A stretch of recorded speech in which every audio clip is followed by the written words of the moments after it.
Cameroon, Bandung, Africa, Bandung, to the world, Bandung.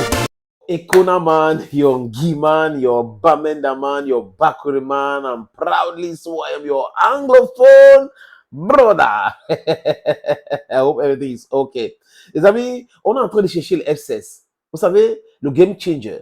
F16, F16 ici, F16 là-bas, telle autre chose. On est en train de les chercher. Et j'ai trouvé une vidéo qui est très intéressante pour vous, les amis. J'ai coupé en 3 morceaux.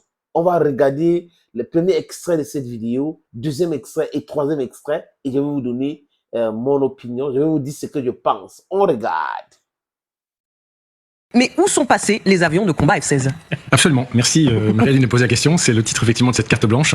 Comme vous le dites très justement, pendant des mois on a attendu ces F-16 et finalement le 4 août, le président Zelensky les a présentés officiellement comme étant arrivés quelques jours précédemment, cette date. Et souvenez-vous de cette image, on voit un F-16 en arrière-plan et un deuxième à moitié caché derrière quoi?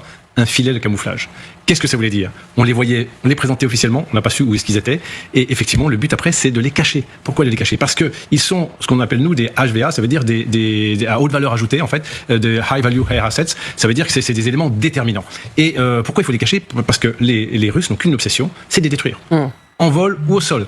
Alors si on n'en entend plus parler depuis 15 jours, d'abord, il y a eu l'offensive 2 jours après, le 6 août, qui a fait la une de l'actualité sur le théâtre ukrainien, donc dans la région de Koursk. Mais ne vous inquiétez pas, les F-16, ils volent, et ils volent bien.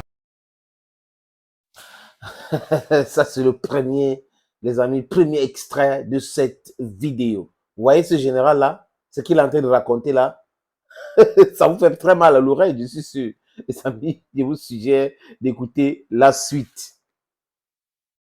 Par contre, c'est une très bonne nouvelle qu'on les voit pas. Pourquoi? Pourquoi oui? Mais parce qu'ils sont cachés. Parce que ça veut dire que les Russes ne savent pas où ils sont. Et ça, c'est une très très bonne chose. Pour moi, c'était l'antise. Je le disais d'ailleurs sur ce plateau très fréquemment. Les avoir, c'est une chose. Les maintenir en conditions opérationnelles et les protéger, c'en est une autre. Mais général, qu'est-ce qu'ils font ces avions de combat? Ah, ils volent, je vous rassure. Hein. Ils sont en mission. Mais bien sûr, bien sûr. Vous savez, un avion, vous le voyez quand il revient se poser et quand il décolle. Alors déjà ça, il vaut mieux que les Russes ne les voient pas. Pourquoi? Parce que ça veut dire qu'ils sont vulnérables au sol. Vous voyez, il y a 2 avions qui ont des filets de camouflage. Donc il faut absolument, bien sûr, les cacher. Il y a une extrême discrétion. Mais je vous rassure, on a passé les 15 premiers jours et c'est à mon sens c'était déterminant. Pourquoi? Parce que quand vous arrivez sur un théâtre d'opération avec votre chasseur, les premiers jours sont déterminants pour vous mettre en place les procédures, l'environnement, l'adversité. L'adversité là-bas c'est quoi? C'est tous les systèmes radars russes qui vont essayer de vous intercepter. Ce sont les autres avions de combat. Les effets sont déjà fait sentir. Pourquoi? Eh ben, si vous regardez le nombre de bombes planantes qui ont été tirées la semaine d'avant leur arrivée et les 15 jours qui viennent de passer, c'est sans commune mesure en termes de nombre. Si le général là avait les casques à l'oreille, il devait arrêter de raconter ce qu'il raconte là. Parce que quand on parle, dans mon métier, quand on parle, il faut s'écouter. Surtout à la radio, il faut s'écouter. Même à la télévision, quand vous parlez, il faut vous écouter. Ça veut dire que si je suis en train de dire quelque chose comme ça, j'ai fait une erreur et que je ne corrige pas, les amis, je ne me rattrape pas. Ça veut dire que je ne m'écoute pas. Donc, il faut s'écouter. Quand on parle, je répète, il faut s'écouter. Même à la presse écrite, hein, les amis, où j'ai exercé pendant des années aussi, quand vous écrivez un article, vous devez lire et envoyer à quelqu'un aussi lire. Donc, c'est important de faire tous ces exercices-là. Les amis, je vous suggère la suite et la fin de ce que raconte ce général. Pourquoi? Mais parce que les chasseurs bombardiers ou les bombardiers qui larguent ces bombes planantes maintenant sont à portée d'interception par les F-16. Donc ils ont déjà eu un effet dissuasif. Ils ont déjà reculé le front au niveau de l'emploi de ces bombes planantes. Mais bien sûr, il va falloir les utiliser avec beaucoup d'intelligence. Pourquoi? Parce qu'ils sont attendus non seulement au sol, mais en vol.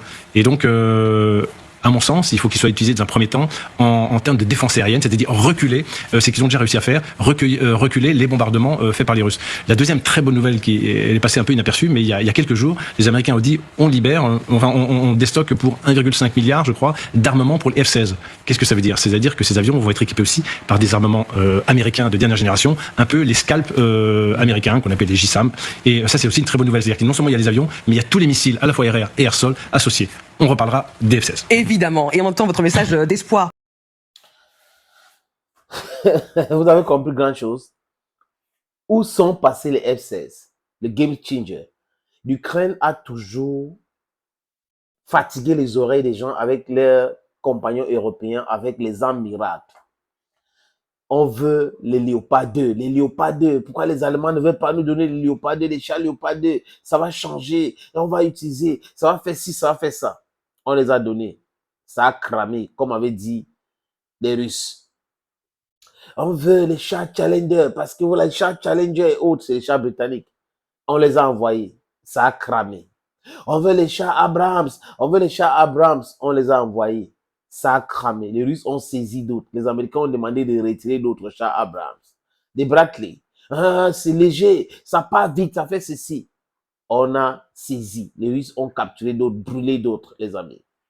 Et là, il faut nous donner les systèmes de défense patriotes. On a besoin de 25 systèmes de défense patriotes.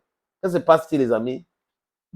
La nuit dernière, les Russes ont lancé une attaque massive sur 15 régions ukrainiennes. Zelensky dit quoi? Et permettez-moi aussi de frapper les territoires russes avec les armes que nous avons. Les amis, ils sont en train de faire déjà.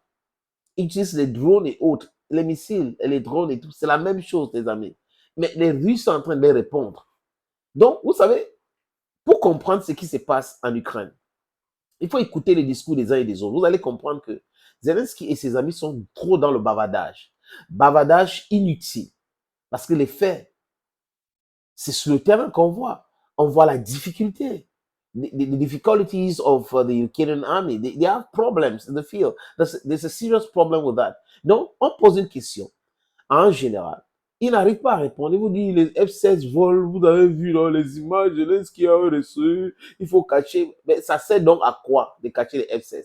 Parce que les Russes attendent, voir où ça va décoller. C'est ça le truc.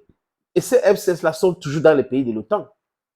Parce que ça va entrer où? Ça va décoller sur quel aérodrome, sur quel aéroport, atterrir pour faire quoi, comment?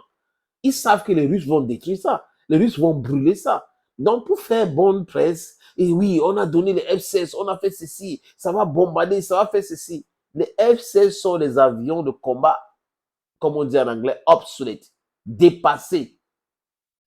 Il y a des Sukhoi 35, il y a... Pourquoi ils n'envoient pas les Raptors? Voilà, il y a des armes, envoyez donc les Raptors. Ils savent pertinemment que les Russes attendent cela. Et que les Russes vont célébrer ça avec les amis en montrant en mondovision parfois la capture, la destruction de ces F-16. On a déjà promis aux militaires russes 150 000 € pour la destruction des F-16. Donc, ils savent que les gars veulent que ces F-16... En fait, les soldats russes veulent voir les F-16. Ça doit voler. Ils vont envoyer les F-16.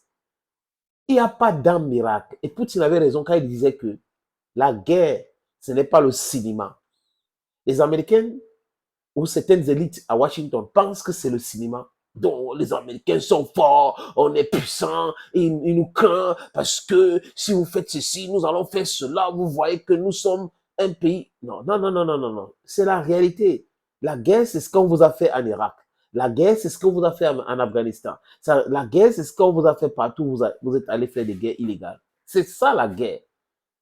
C'est la réalité. Regardez, par exemple, Benjamin Netanyahu, il pensait que pour en finir avec les Palestiniens de Gaza, ça c'est une question de jours. Et il s'est embourbé là-dedans.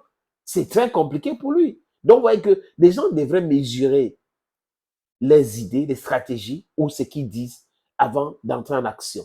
C'est de ça qu'il est question. Nous sommes à la recherche des F-16, les amis. Bamendaman, Ekonaman, Giman, Bakriman, I'm proudly so, your anglophone brother. Et les amis, je vous suggère de regarder cette petite vidéo. Si vous êtes intéressé, appelez-moi. Opportunité en or à Douala, terrain à vendre, 560 mètres carrés. Vous voulez construire un centre commercial, un hôtel, vous voulez construire votre propre maison à vous, vous voulez ouvrir une station de service, c'est à vendre, les amis. Je répète encore, c'est à vendre, ce terrain. Voilà donc l'opportunité que je vous présente là. C'est 560 mètres carrés, je répète. Et le terrain est titré. Nous allons vous laisser le temps de vérifier, parce que c'est très important. Donc, ce n'est pas le genre de terrain où il y a un problème. Non, non, non. C'est en plan Bonapuzo, à côté de la route. La route ceinture ce terrain. D'un côté, il y a une route en pavé. De l'autre côté, c'est une autre route bitumée. C'est abordable le prix, hein, donc on peut discuter du prix. Si vous êtes intéressé, appelez-moi à travers les 2 numéros que vous voyez à l'écran là, 6 80 87 37 37 ou le 6 96 17 60 34. Et les numéros, le premier numéro passe sur WhatsApp, donc vous pouvez nous envoyer un WhatsApp ou vous nous appelez simplement. Et l'autre numéro, c'est uniquement par appel simple, les amis. Donc, voilà donc cette opportunité que j'ai décidé de partager avec vous. Contactez-moi si vous êtes intéressé.